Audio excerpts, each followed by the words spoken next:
We think that, first of all, our philosophy is not connected devices, but our philosophy is connected care.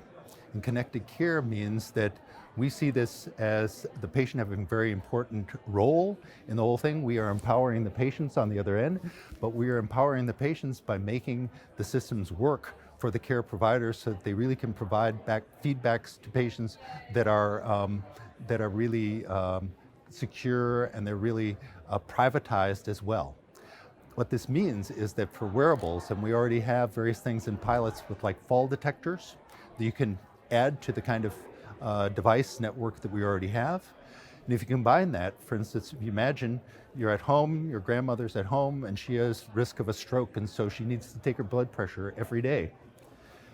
Well, if you also had a fall detector so that you knew whether this person had fallen down, or a motion detector to know that whether grandma is sitting in her chair all day or moving around, this enhances all of these sort of things, and it brings together a picture that, of course, is much better for prophylactic care and proactive care.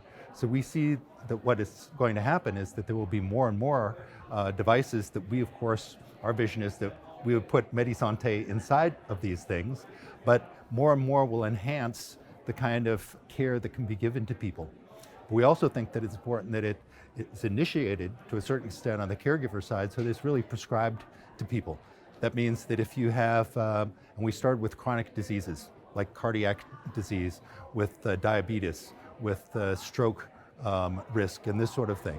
These are things that have been identified by the NHS as the most important things to improve in all of British care. They're on the list of 5 that they will say.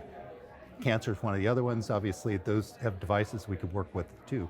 But we think that the real future is in personalizing the care for people, with it really being secure and private on the caregiver side, but being able to give feedbacks to them too as to what they might be able to do differently so that they can stay healthy longer.